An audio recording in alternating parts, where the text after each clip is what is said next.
Terima kasih Ustadz Somad atas kehadiran dan waktunya di Masjid Al-Muhajirin. Terima kasih sama Forum Komunikasi Pimpinan Daerah Kabupaten Lampung Utara. Ustadz dari tadi ngeliat apa? Lihat tulisan Desa Semuli Jaya, Kecamatan Abung Semuli, Kabupaten Lampung Utara. Lihat tulisan sekaligus foto saya. Apakah sholat tahiyatul masjid itu termasuk sholat qobliyah? Oh, dia mau sekali dayung 2-3 pulau terlampau.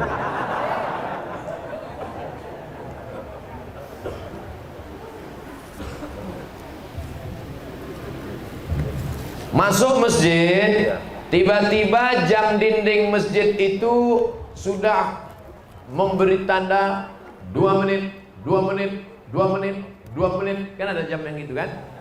Tinggal 2 menit, tinggal 2 menit, tinggal 2 menit, kata dia. Kita sholat qobliyah atau tahiyatul masjid? Tahiyatul masjid kalau dilaksanakan tidak dapat qobliyah. Tapi kalau dilaksanakan qobliyah, otomatis dapat tahiyatul. Tapi jangan sering-sering. Jangan gara-gara ini lambat terus. Loh, selama ini ente cepat ke masjid, kok lambat? Kata Ustadz Somad, tunggu aja 2 menit mau koma. Mana tahu. Begitu sudah selesai qobliyah, masih tetap 2 menit, 2 menit. Rupanya jamnya rusak. Rumusnya kalau tahiyatul masjid tidak dapat qobliyah, tapi kalau qobliyah otomatis dapat tahiyatul. Saya nggak ngerti Pak Ustaz. Dalil pengambilan di mana? Idza dakhala ahadukumul masjidah, kalau kamu masuk masjid fala yajlis, jangan duduk. Hatta yusolli rak'ataini, salat sunat 2 rakaat. Maka dia waktu masuk itu qobliyah otomatis dapat, karena sebelum duduk dia sudah laksanakan 2 rakaat. Ustadz, apa hukumnya membawa anak balita ke dalam masjid saat sholat berjamaah?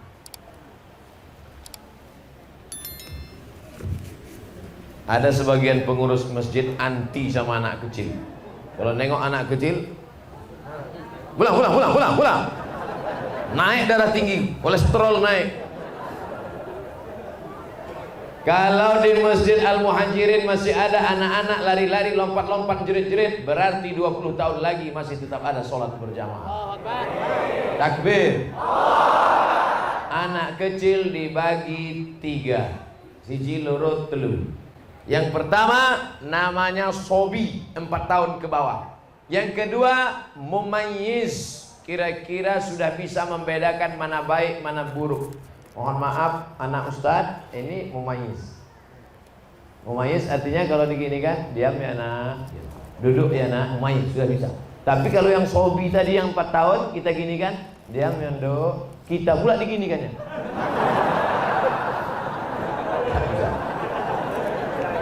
Yang ketiga amrod hampir akil balik, jenggot hampir tumbuh, halus amrod. Pakai dal bukan bot. Amrod kalau dot penyakit. Sobi, mumayyiz, amrod. Yang dibawa sholat ke masjid mumayyiz. Adapun yang usia 3 tahun tak bisa dibawa. Karena waktu sebelum sholat bisa kita kasih tahu, "Nduk, kene yo, nggih." Begitu kita takbir, Allahu Akbar, lari dia. Kebetulan bapak yang di situ ada bawa kacamata, diletakkannya di bawah. Setiap anak tuh lewat, bapak tuh, gitu. Akhirnya salam bapak tuh cuma sekali aja. Assalamualaikum warahmatullah. Anak sampean niki ya. Anak sampean niki, kata yang sebelah ngamuk, kata yang sebelah lagi, ojo dikeplai, pateni aja.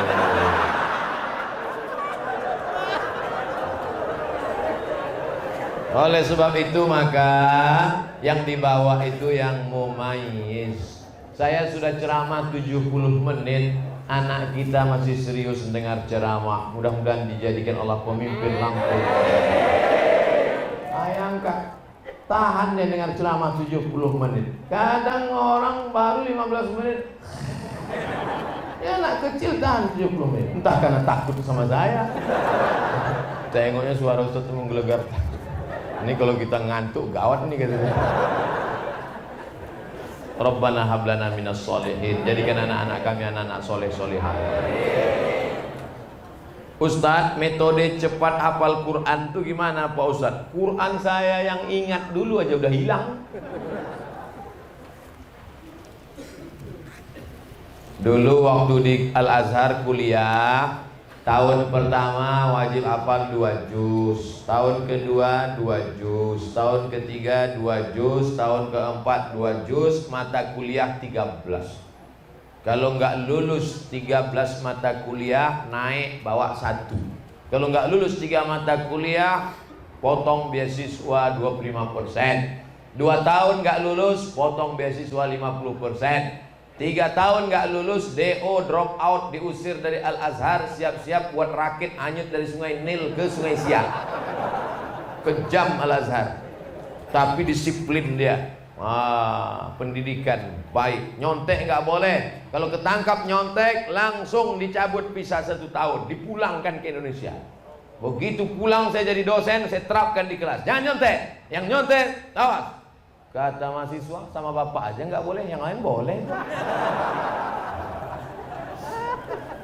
Nah, dulu kami menghafal tuh karena takut nggak naik, takut nggak makan, takut nggak beasiswa, takut putus. Sebelum sholat subuh hafal 1 halaman. Sebelum sholat subuh, karena waktu itu kepala masih kosong, memori masih kuat. Sebelum sholat subuh hafal 1 halaman. Nanti diulang pada saat sholat qabliyah. Qabliyah zuhur, sholat zuhur, ba'diyah zuhur, qabliyah asar, qabliyah maghrib, ba'diyah maghrib, qabliyah isya, ba'diyah isya. Diulang dalam sholat. Setelah itu didengarkan ke teman. Hafal sebelum subuh, diulang-ulang dalam sholat, didengarkan ke teman, namanya tasmi'. Bro, coba dengarkan bacaan saya. Yang keempat, ditulis di kertas. Karena sekali menulis di kertas sama dengan mengulang 10 kali. Karena nulis itu pelan. Itu yang kami pakai dulu. Apakah seorang ibu single mom? Ternyata di desa Semulijaya, ibu itu sendiri disebut single mom. Apakah peran seorang single mom untuk menggantikan, memberikan peran seorang ayah kepada putranya Pak Ustadz? Iso apa ora iso? Bisa nggak seorang ibu menggantikan peran seorang ayah? Bisa katanya. Langsung mereka jawab. Nabi Isa ada nggak ayahnya? Apakah Nabi Isa lalu kemudian nakal dan ketika ditangkap oleh polisi, kenapa kau nakal? Kurang kasih sayang. Nabi Ismail alaihissalam diantarkan Nabi Ibrahim ke kota Makkah al-Mukarramah. Setelah itu Ibrahim pulang ke Palestina. Artinya apa? Perempuan bisa membesarkan anaknya tanpa suami, tapi suami tak bisa membesarkan anaknya tanpa istri. Mana yang lebih hebat, laki-laki apa perempuan? Tengok, ngaku mereka. Tes, habis baterai. Artinya peran ini masing-masing mesti ada, tapi peran anak yang paling lama adalah dengan ibu. Karena dalam perut 9 bulan 10 hari perut siapa? Perut ibu. Yang menyusukan 2 tahun siapa? Ibu. Yang mengeluarkan meregang nyawa sampai dijahit siapa? Ibu. Adapun bapak peluk cium, kasih sayang, suruh ngurang bacaan. Makanya ibu sampai 3 kali ummuka, abuka. Karena ibu yang mengandung, melahirkan, menyusukan. Yang sempurna dapat kasih sayang ibu, dapat kasih sayang bapak, tapi yang lebih adalah ibu. Ini semua yang hebat-hebat ini, Bapak Bupati, Wakil Bupati, Bapak Sekda, alim ulama, semua laki-laki yang hebat ini keluar dari rahim ibu. Betul? Oleh sebab itu maka jangan pernah menyakiti ibu, karena perempuan adalah tempat kita membalas kasih sayang, mengharapkan turunnya rahmat Allah Subhanahu wa taala. Bagaimana hukumnya bila kita ingin merehab masjid? Bagus. Apakah amal jariah yang membangun masjid pertama akan hilang? Ketika Masjid Nabawi tiangnya batang korma, atapnya pelepah korma, dindingnya labin tanah liat yang dijemur kering dicetak 4, direnovasi oleh Sayyidina Utsman bin Affan. Abu Bakar, Umar, Utsman. Utsman merenovasi pertama Masjid Nabawi. Lalu sahabat komplain, bagaimana dengan yang nyumbang tiangnya? Berarti putuslah pahalanya Utsman. Utsman langsung membacakan hadis yang dia pernah dengar dari Nabi SAW. Man bana masjidan, siapa yang bangun masjid, banallah mislahu baitan fil jannah, maka Allah sudah bangunkan untuk dia satu tempat dalam surga. Mana tahu nanti Masjid Al-Muhajirin masyarakatnya melimpah ruah, rumah ripah loh jenawi, tokat dan batu jadi tanaman, melimpah ruah rezeki, maka nanti masjid ini kita buat menjadi Islamic Center 2 tingkat insyaallah. Amin.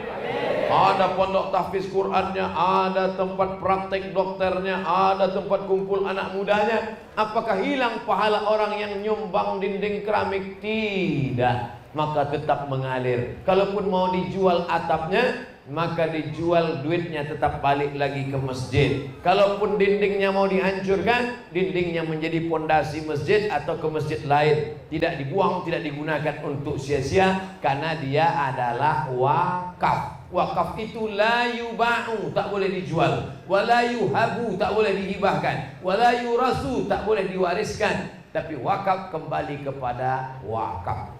Makanya yang kemarin sudah nyumbang keramik, nggak perlu ditulis di situ keramik saya. Lalu ketika nanti ada direnovasi, nyari mana keramik saya, mana. Mudah-mudahan yang bangun masjid ini ikhlas, sudah dibangunkan tempatnya di surga. Oh, jadi Ustadz, kalau saya sedekah keramik di akhirat saya nanti dapat keramik. Ya, kalau saya kemarin buat atap di akhirat dapat atap. Ya. Tiba-tiba satu bapak nangis. Kamu kenapa nangis? Saya kemarin cuma ngasih WC, Pak Ustaz. Masa di akhirat cuma dapat WC? Mikirnya jangan logika dunia. A'datul ibadiyas salihin, aku siapkan untuk hambaku yang saleh, mala a'yunun ra'at, belum pernah dilihat mata, wala udhunun sami'at, belum pernah didengar telinga, wala khatara ala qalbi bashar, belum pernah terlintas di hati manusia. Maka yang kemarin sedekah WC kamar mandi akan diberikan balasan tak pernah terlintas di hati manusia. Amin. Saya seorang difabel. Difabel, mohon maaf, kurang salah satu kesempurnaan anggota tubuh fisik. Saudara-saudara kita yang dilebihkan Allah yang lain, tapi dikurangkan Allah yang lain. Saya sholat dalam keadaan duduk atau berdiri. Pas duduk antara 2 sujud, dada saya tidak menghadap kiblat. Bagaimana Ustadz? Soalnya ada orang mengatakan sholat saya tidak diterima karena tidak sempurna. Yang wajib sempurna itu bagi orang yang sempurna. Yang tak sempurna gimana dia mau sempurna? La yukallifullahu nafsan illa wus'aha. Gak bisa sholat berdiri duduk, tapi duduknya bukan dari awal. Di awal tetap berdiri, bawa kursi, di awal tetap berdiri. Ghairil maghdubi 'alaihim waladdallin. Amin. Bismillahirrahmanirrahim. Qul huwallahu ahad, Allahus samad, lam yalid wa lam yulad wa lam yakul lahu kufuwan ahad. Ruku'. Allahu akbar. Sami Allahu liman hamidah. Apa sujudnya baru duduk. bukan dari awal duduk. Ustaz mau duduk aja banyak gaya.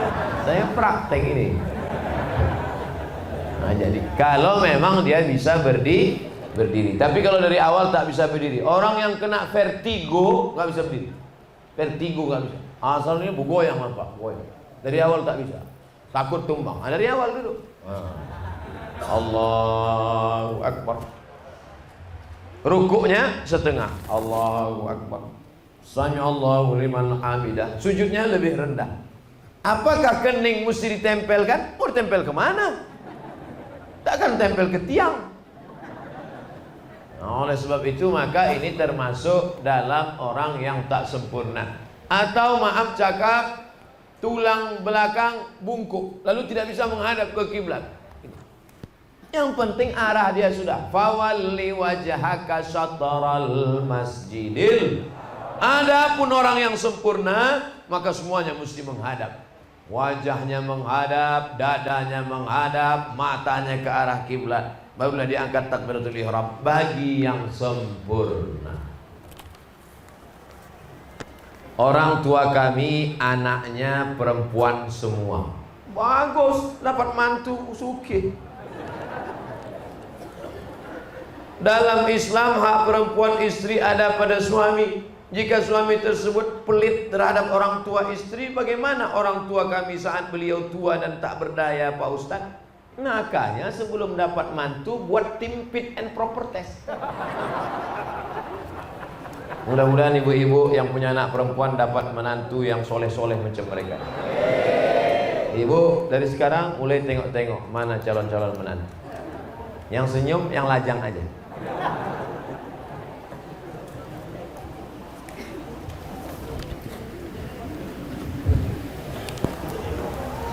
Kewajiban laki-laki pada perempuan: kasih makan, kasih pakaian, kasih tempat tinggal, beri pendidikan, beri perhatian. 5. Makan, pakaian, tempat tinggal, pendidikan, perhatian. Laki-laki tidak boleh memberikan zakat pada orang yang wajib dia nafkahi. Tak boleh bapak beri zakat kepada istri. Adinda, ini 3 juta zakat kanda sekaligus belanja 3 bulan. Nggak bisa. Laki-laki tidak boleh memberikan zakat pada mertua. Kenapa? Karena istri, anak, orang tua, mertua wajib dinafkahi. Istri, anak, orang tua, mertua wajib dinafkahi. Beda dengan saudara. Saudara tak wajib dinafkahi. Tapi saudara dibantu boleh, dianjurkan. Tapi mertua, orang tua, bagaimana mungkin dia memberi anaknya yang dikandungnya 9 bulan 10 hari, dibesarkannya dengan tetes 10 keringat air mata, setelah anak itu gadis diberikannya kepadamu hanya dengan mahar seperangkat alat sholat dan kitab suci Al-Quran? Kenapa dia beri anak gadisnya? Itu karena dia ikhlas lillahi ta'ala. Oleh sebab itu jangan kalian laki-laki membuat calon-calon ibu ini kehilangan anaknya, tapi justru ibu ini akan berkata, alhamdulillah Ustaz, dulu saya menganggap kalau anak saya dibawa oleh laki-laki ini anak kami hilang, tapi ternyata kami malah dapat 2. Anak kami tetap ada dan menantu kami adalah orang yang luar biasa. Tapi sayangnya itu hanya ada di sinetron saja. Dan di desa Semulijaya ada calon-calon yang baik-baik, yang soleh-soleh. Wajahnya kelihatan tuh orangnya lembut, wajahnya baik, cerah, tapi pelitnya minta ampun. Pak Ustaz, saya mau tanya masalah riba, Pak Ustaz. Apakah sama dosa si periba yang memberikan pinjaman uang dengan si korban yang minjam uang? Yang minjam kena riba, yang makan uang riba juga kena riba. Sama. Saya pinjamkan 100.000, bayarnya 120.000. Pinjamkan 1 juta, bayarnya 1.200.000. Lalu dimakan duitnya. Mana ada orang makan duit? Duitnya dibelikan lontong sayur. Allahumma barik lana fima razaqtana wa qina azabannar. Yummy. Sepiring lontong berubah menjadi setetes darah. Setetes darah masuk ke dalam jantung karena jantung akan menyemprotkan darah naik ke otak. Setetes darah dari jantung naik ke otak. Nasiyatin kadzibatin khati'ah. Ubun-ubun, penipu, pembohong, pendosa. Kenapa ubun-ubun? Karena dari jantung naik ke ubun. Jangan sampai ubun-ubun anak kita kotor karena kita kasih duit riba, baik yang meminjam maupun yang memberikan pinjaman riba. Sepiring nasi goreng. Kok tiba-tiba Ustadz dari lontong ke nasi goreng? Terserah saya, yang ceramahkan saya. Sepiring nasi uduk, sepiring ayam penyet berubah menjadi setetes darah, darah berubah menjadi daging. Ayyuma lahmin nabata min haramin, setiap daging di badan tumbuh dari yang haram, fannaru aulabi, tempatnya api neraka jahanam. Nanti di akhirat ditimbang. Abdul Somad beratnya 50 kilo, yang halal 10 saja. Maka berapa lama kita mampir di tempat transit di Obo-Obo sampai bersih, yang haram itu dibakar, barulah masuk ke dalam surga. Pada tiap pagi tiap petang kita berdoa, Rabbana atina fid dunya hasanah wa fil akhirati hasanah wa qina adzabannar. Selamatkan dari api neraka. Tapi badan kita santapan api neraka gara-gara riba. Hati-hati, yang meminjam-minjamkan uang berhenti. Hai, yang suka minjam-minjamkan uang berhenti. Stop. Ustaz kok nunjuk kami? Saya nunjuk kamera supaya nanti di share dia nonton. Hai kau yang minjamkan uang. Alladzina yakuluna riba, orang yang makan riba, la yaqumuna illa kama yaqumul ladzi yatakhabbathu asyaitanu minal mas. Yatakhabbathu asyaitanu minal mas. Orang yang makan riba nanti di akhirat bangun dari kubur seperti orang kerasukan setan. Kerasukan setan itu bahasa Jawanya apa? Kesambet, kesurukan. Nah, itulah dari itu. Na'udzubillah. Mudah-mudahan kita selamat, anak cucu kita dari riba. Lebih baik penampilanmu bersahaja sederhana daripada kaya tapi karena riba.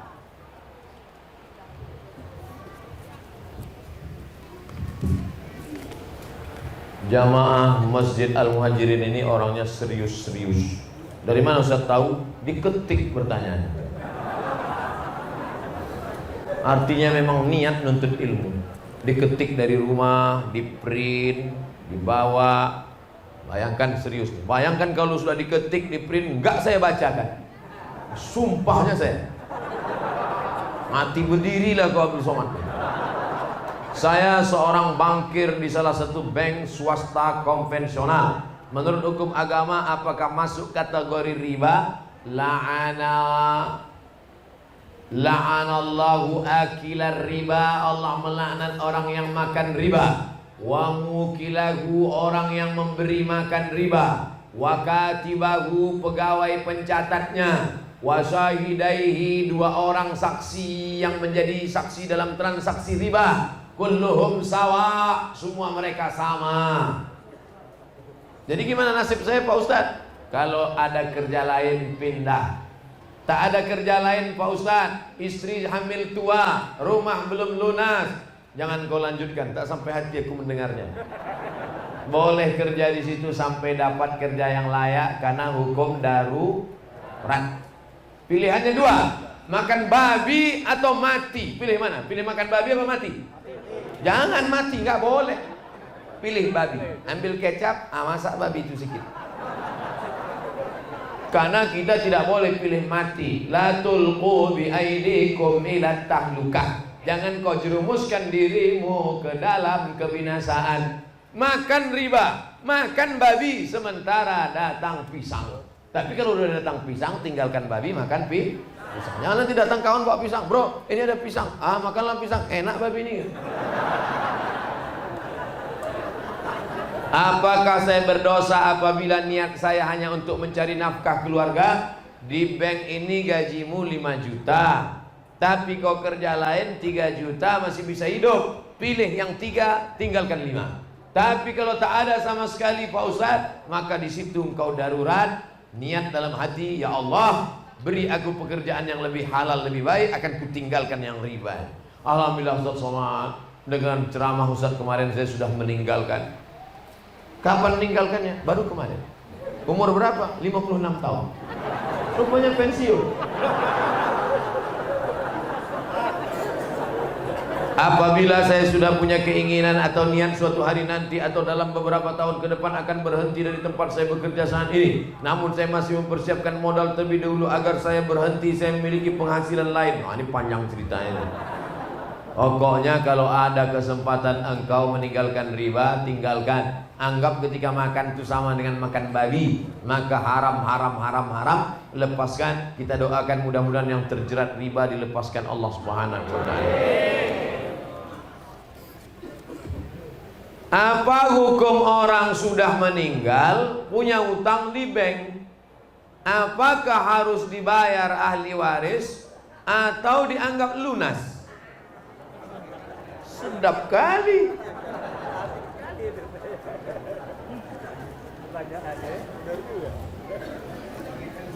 Min ba'di wasiyatin yusi biha aw dain.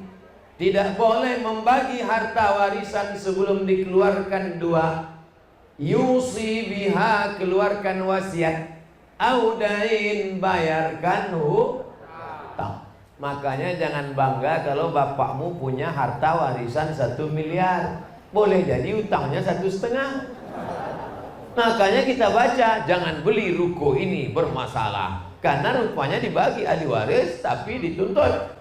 Bayarkan dulu wasiatnya, keluarkan dulu hutangnya, barulah ahli waris boleh membagi harta warisan.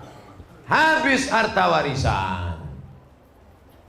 warisan, hutangnya masih ada. Siapakah yang membayar? Wajibkah ahli waris? Ahli waris tidak wajib membayar kalau harta si yang meninggal tak ada.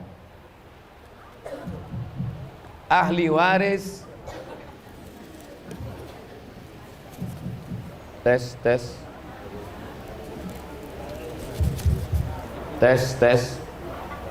Ahli waris. Oh, yang ini mic-nya kecil, suara besar. Ini mic besar, suara kecil. Memang kita tak bisa menilai dari casing. Ahli waris tidak wajib membayarkan hutang dari uang dia pribadi.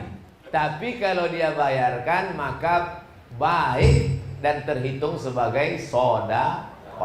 Wahai anak-anak muda, kalau bapak kalian punya hutang, jual semua asetnya, bayarkan. Setelah selesai masih ada juga lagi, kau tidak wajib membayarkannya. Tapi kalau engkau bantu bayarkan, maka engkau sudah berbuat baik. Dan bapak-bapak, jangan kau mati meninggalkan hutang.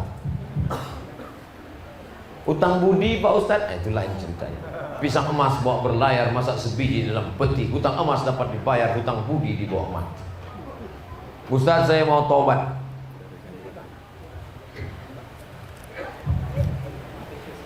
Ya, baik. Kasih jalan sini, dari sini, Pak.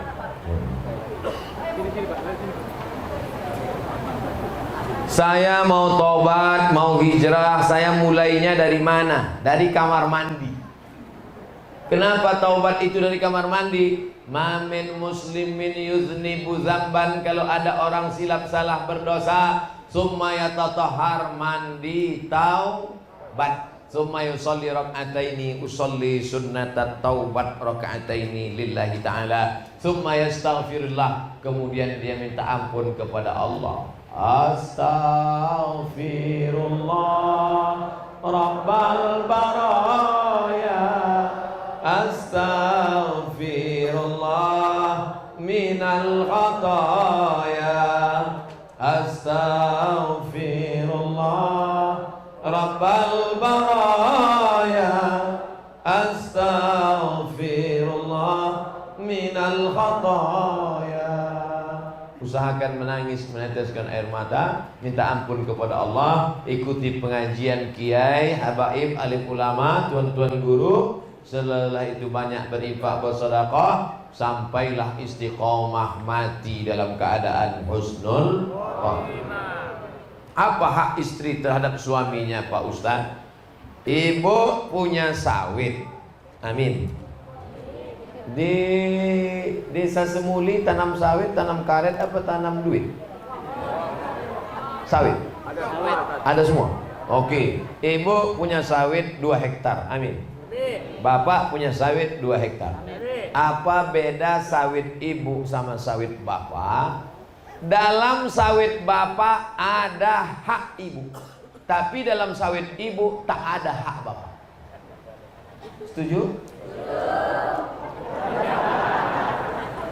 Ibu waktu nikah, ibu punya harta warisan dapat dari ayah ibu, punya ruko 1 tahun disewakan 50 juta. Bapak pun juga waktu nikah begitu. Apa bedanya? Dalam harta bapak ada hak ibu, tapi dalam 50 juta punya ibu tadi, bapak tak punya hak apa-apa. Tapi karena ibu ini cinta mati, apa kata dia? Mas, jangankan yang 50 juta ini, nyawaku kuberikan. Pakailah mas, pakai. Tapi kalau kau macam-macam, jadi laki-laki mesti ngerti bahwa harta dia itu ada nafkah bagi perempuan. Apa hak si ibu dari hak duit bapak tadi? Hak si ibu adalah kewajiban tanggung jawab bapak, kasih mereka makan. Ibu sudah makan? Belum. Yang kedua, kasih mereka pakaian. Ini ibu-ibu ini semuanya sudah dapat hak. Karena banyak di luar sana perempuan tak dapat hak. Ada perempuan tinggi 170 cm dikasih lakinya baju 70 cm. Ada yang belum selesai dijahit, diambil saja. Resleting belum berpasang. Alhamdulillah ini sudah. Makan, pakaian, tempat tinggal, pendidikan. Aslinya bapak yang mendidik ibu, tapi karena bapak tak sanggup mendidik, bapak panggil guru ngaji untuk mendidik ibu. Cari guru ngajinya perempuan. Yang guru ngaji laki-laki, nanti berdua dia belajar huruf fa. Baru tahu. Makan, pakaian, pendidikan, tempat tinggal, pendidikan, perhatian. Kasih dia perhatian. Mama kok nggak tua-tua? Oh, dia pun melayang kawan. Padahal dalam hati bapak, udah peot.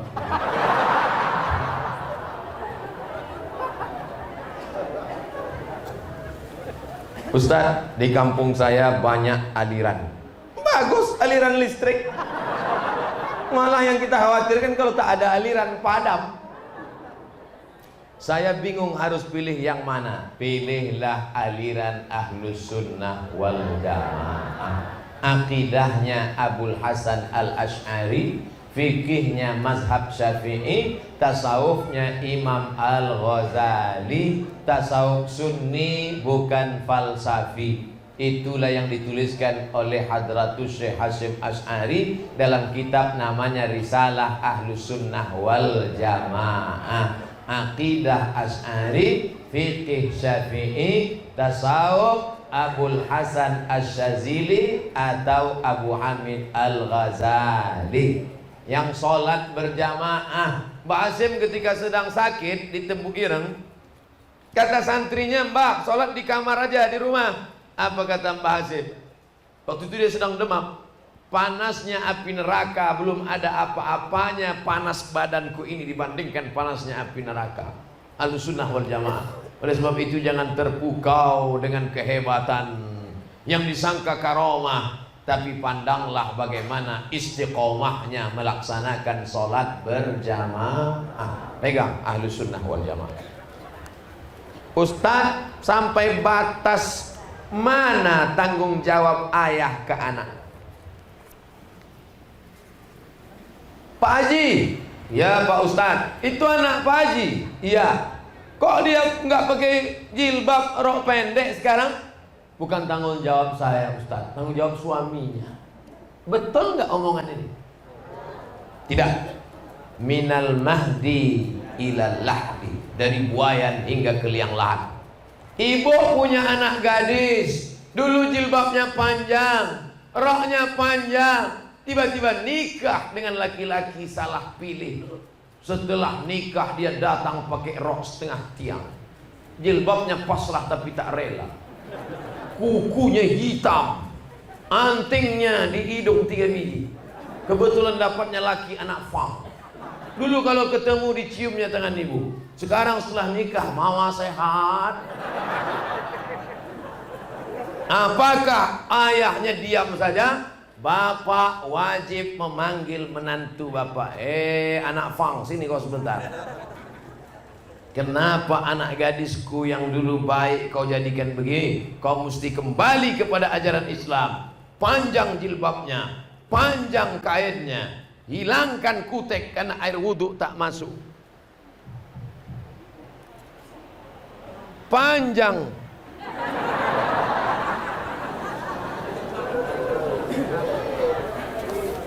Jadi tanggung jawab bapak sampai mati. Mana dalilnya Pak Ustaz? Man ala salasa banatin, siapa yang punya 3 anak perempuan, fa'addabahunna, dididik dengan baik, masukkan ke pondok pesantren, ngaji sama kiai, wa zawwajahunna, nikahkan dengan suami yang soleh-soleh, wa ahsana ilaihinna, buat baik sampai mati, falahul jannah, surgalah baginya. Mudah-mudahan Bapak Ibu yang punya anak rawat sampai mati dapat surga, janji Allah. Selamat datang di bumi sang Rua Jurai. Nak bertanya tas, janganlah disingkat, pakai us lah. Ini jamaah ini kadang ada yang nulis di sini tas, rupanya usnya di situ. Us. Selamat datang us, tasnya di sini. Hebat masyarakat desa Semulijaya. Bagaimana sosok ideal seorang menantu laki-laki dalam Islam? Laki-laki memilih perempuan sifatnya 4. Tungkahul mar'atu li arba', perempuan dinikahi karena 4. 5 liha, kaya, wali hasabiha, keturunan baik-baik, wali jamaliha, cantik, wali diniha, karena agamanya. Jangan pandang karena hartanya, harta akan binasa. Jangan pandang karena uangnya, uang akan sirna. Pandanglah karena taat beragama, karena itu yang tidak akan lapuk, karena hujan tak akan lekang karena panas. Laki-laki memilih perempuan 4 sifatnya. Sekarang dibalik, perempuan melihat laki-laki 2 sifatnya. Idza ja'akum man tardawna dinahu, kalau laki-laki itu baik agamanya, wa khuluquhu, baik akhlaknya, fazawwijuhu, nikahkan dia dengan anak gadismu. Bu, kalau baik akhlaknya, baik agamanya, nikahkan dia dengan anak gadismu. Siap? Yang bilang siap tuh ini yang punya anak. Jangan kau tengok kendaraannya. Kalau datang naik ojek kau usir pulang. Kap 70 kasih air putih, Kijang Innova kopi susu, Alphard masuk, rupanya 3 bulan angsuran nggak dibayar, Al-Fatihah.